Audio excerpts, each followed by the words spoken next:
Hi, my friends. It's me again, Chris from Germany, with more communication tips from a family lawyer.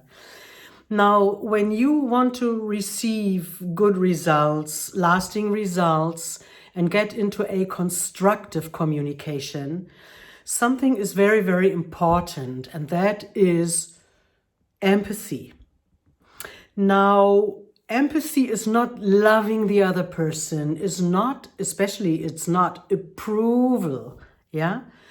Empathy is a form of connectiveness where you allow yourself to simply listen and allow the other person to simply express him or herself.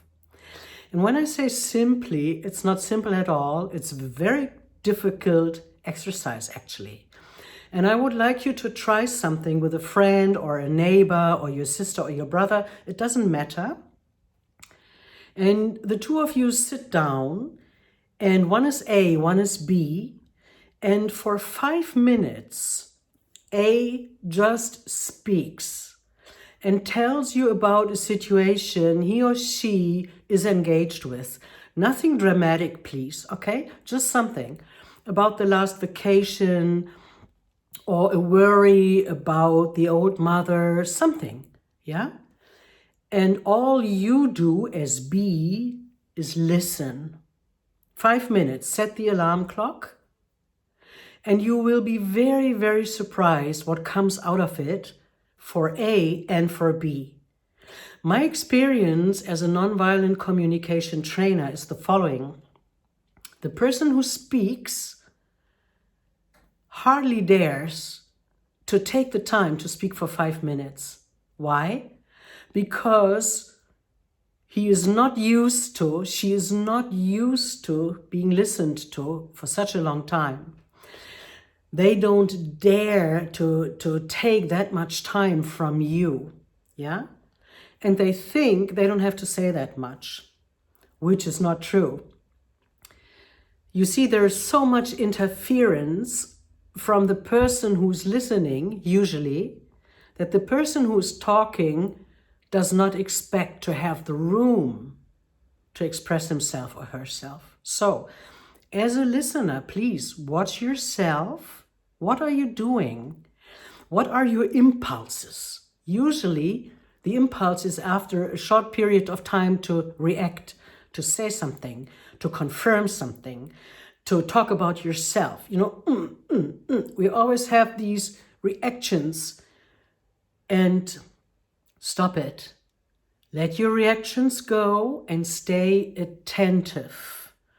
Turn to the other people or toward the other person just kindly and listen. Enable the other person to get into a space where he or she can talk without you interfering. And the clue is not to interfere internally. We can manage to keep our mouths shut, yes, and maybe get a little bit nervous or something. That's interference. That's not listening anymore. That is not empathetic. Empathy is to make the other person feel free in a space where you're both in, yeah, where he or she can just let it flow, saying what he or she wants to say.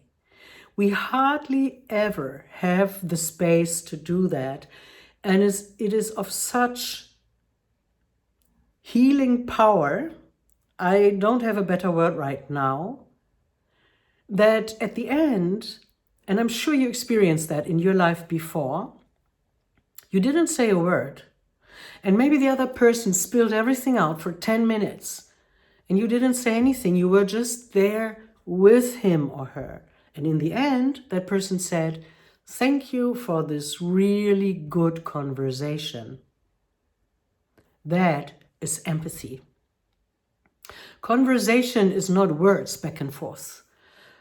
There is non-verbal communication as well. And there is something called active listening, attentive listening, empathy. You really want to hear what the other person has to say. and you do not want to do anything for yourself in reaction while the other person is talking, try that. It's worth it. It is incredible, the experience you will make, both sides, by the way. Then you change, then you talk, and the other person listens. It's an incredible experience. Just for 5 minutes, it can be game-changing, okay? So I wish you a great day, and please let me know in your comments, what are your experiences, and do you have questions, okay? Have a great day.